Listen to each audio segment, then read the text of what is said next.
Hey guys, Mike with Mike Glatzer Photography here, and today I want to talk about project statuses in Dubsado. Okay, so first of all, what is a project status? Well, if you look up here, you'll see that you've got leads and jobs, right?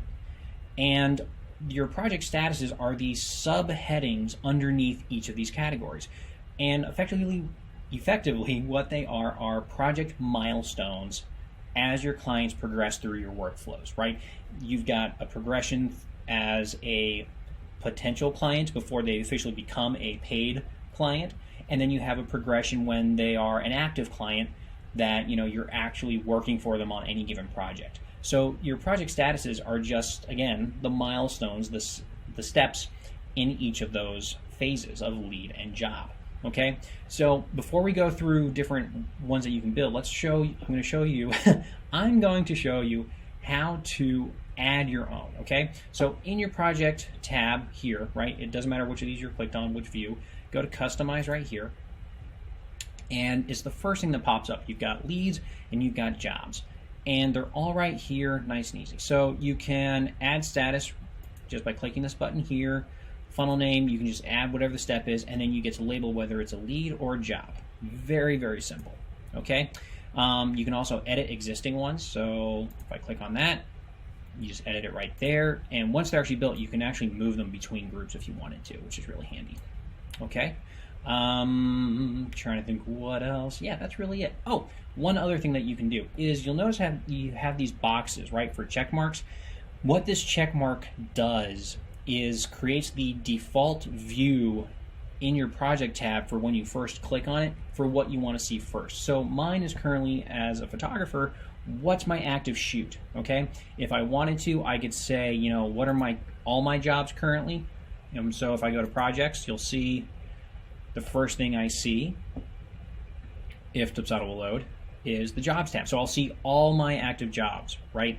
Or everything under the jobs tab, which could be prep, shoot, edit, all the crazy different steps that I have, right? If I want, I can make it all the leads, I can make it all the jobs. I personally like seeing, what clients or jobs that I'm actually about to shoot for, okay? Again, because I'm a photographer, that's important to me. So that's how you add that, okay? This is how you customize them. So now the question is, what are good milestones to use, right? And as you can see, I've got mine up here, and I'm actually going to show you in the projects tab. So typically I find, especially for leads, most everybody has the same kind of breakdown for a lead, which is, that you have the initial inquiry. Some people will schedule a consultation with them. There's usually some process where you're talking to the client and, making and setting up the whole, do you want to work with me or not, and that agreement. And then you have this milestone of, hey, check out the proposal, please sign a contract, please fill out the down payment on the invoice.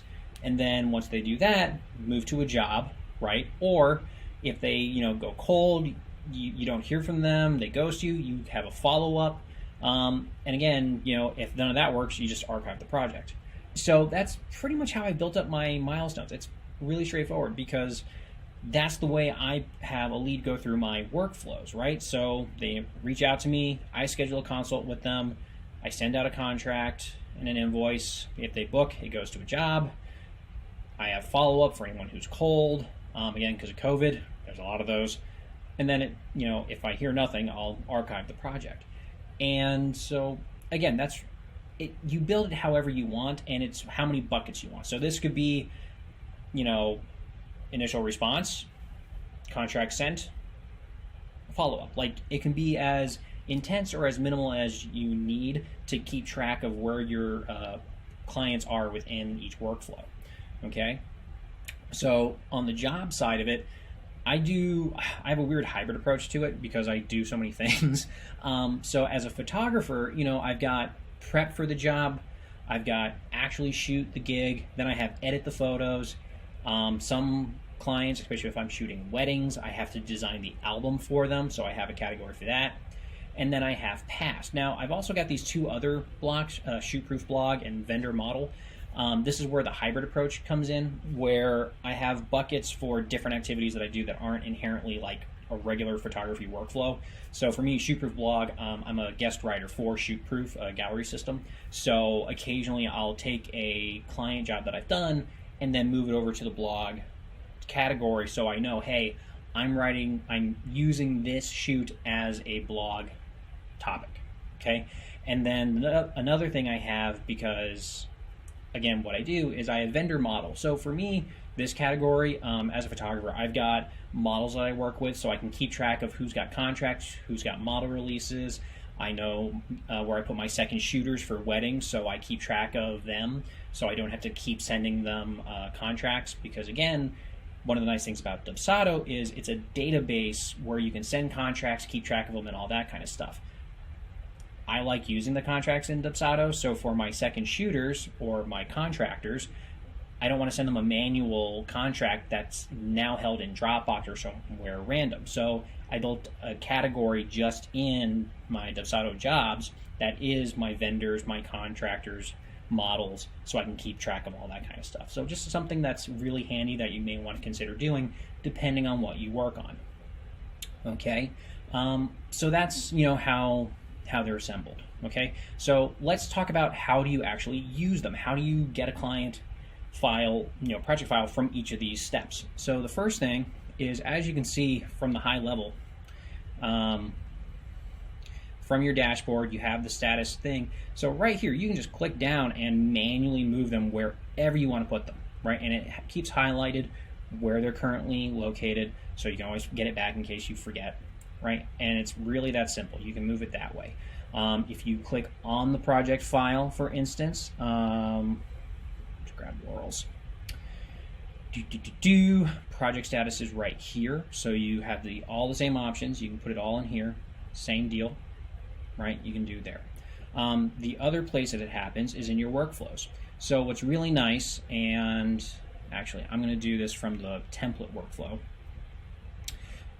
because I build these into my templates. So for instance, we'll take one of my portrait lead capture workflow, and what you'll see is that change project status, right?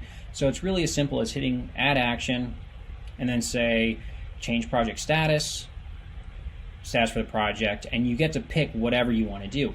And you have the same options for picking what it's based off of. So you can say after the workflow started, relative to the project date, after an appointment, after scheduled payments or invoices are paid, contracts are signed.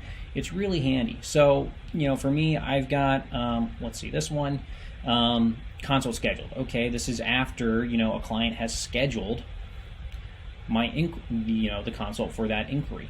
We go down lower, change project status again. This one, okay, so after I've sent my proposal, contract, and invoice, the project now moves to the PCI sent project status milestone. So I can see, hey, here's who I'm waiting on to sign a contract or pay their initial invoice.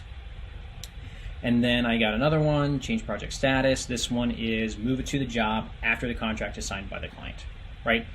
And it automatically transitions through. So it's really handy. You can do it automatically, you can do it manually, but it allows you to, again, keep your clients in buckets so you know where they are in their process for working with you, whether it be trying to get a client from initial inquiry to contract signed and ready to go, or already booked and you're just walking them through the different phases of a given project.